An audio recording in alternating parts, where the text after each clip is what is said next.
Good morning, students. Welcome to Good Samaritan School Isapur online classes. This is your science class, and today we are going to study chapter 11 Light, Shadows, and Reflection Questions and Answers. So let's begin. Question 1.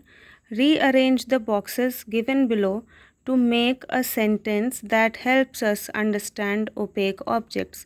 So, the hint is that this particular statement is about opaque objects and we have to rearrange it. So, the sentence which is formed by these is opaque. So, first we put this one and then the second is this bar. So, this makes opaque objects make shadows. So this way, if you rearrange these, you will make a sentence which says opaque objects make shadows. Question 3. Question 2 is given to you in as homework. So let's have a look at question 3. Can you think of creating a shape that would give a circular shadow if held in one way and a rectangular shadow if held in another way? So we have to tell a shape which can be represented or shown as a circular shadow also and as a rectangular shadow as well. So the answer is yes.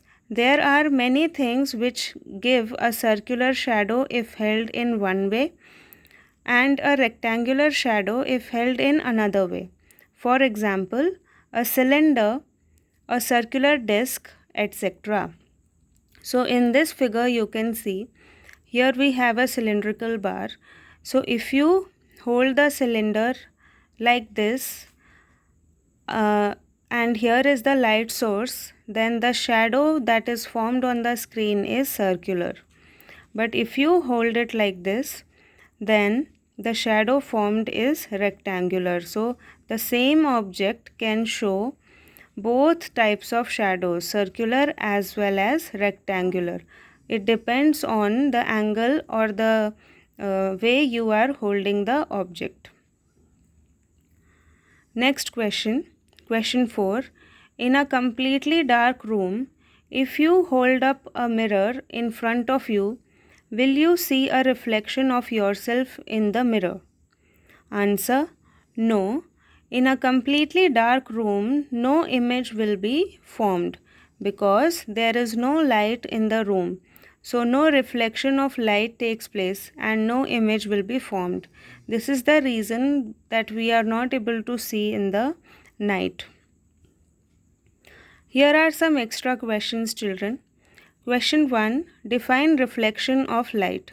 Answer: the process of returning or bouncing back the light to the same medium after striking a surface is called reflection of light. So, when the light comes back to the same medium, it bounces back to the same medium after striking a surface, then it is called as reflection of light. Question 2. Can a completely transparent object cast a shadow? Answer: transparent objects do not form shadows. The light passes completely from the transparent objects, thus, these objects will not form shadow. Question 3. How does light travel? So, you all know answer. Light travels in a straight line. Question 4. State difference between a luminous and a non-luminous body. Answer: the bodies which emit light are called luminous bodies. Example: sun, stars, burning candle, etc. The bodies which does not emit light are called non-luminous bodies. Example: moon, earth, blackboard. So these are some of the non-luminous bodies. Question 5. When does a shadow form? Answer: shadow is formed when light does not reach behind the opaque object, kept in the path of light. Question 6. What are the essential conditions for the formation of shadow? Answer. There should be an opaque material. Second, there should be a source of light and screen. The object must be placed in the path of light. Then shadow is formed on the screen. So this you can see in the diagram as well, which we just saw here. Here is the light source and the object is kept in front of the light source, and behind the object, which is this area, here the light is not falling. So the shadow which is formed is of this area because here no light is falling. Same is with this case. And the second thing is that for a shadow to form, we need a light source, an opaque object, and a screen.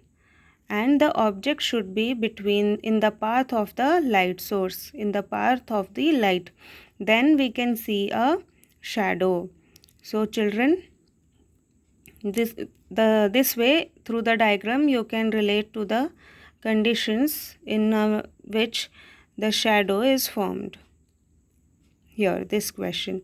So it should be an opaque material, the source of light and screen should be there, and object must be placed in the path of light, then shadow is formed on the screen.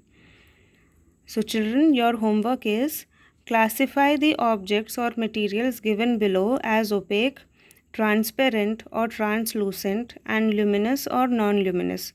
So you have to make a tabular column and write each object in the left side of the column and then classify them if they are opaque, transparent, translucent, luminous or non-luminous. Do this in your notebook and do all the questions and answers also in the notebook.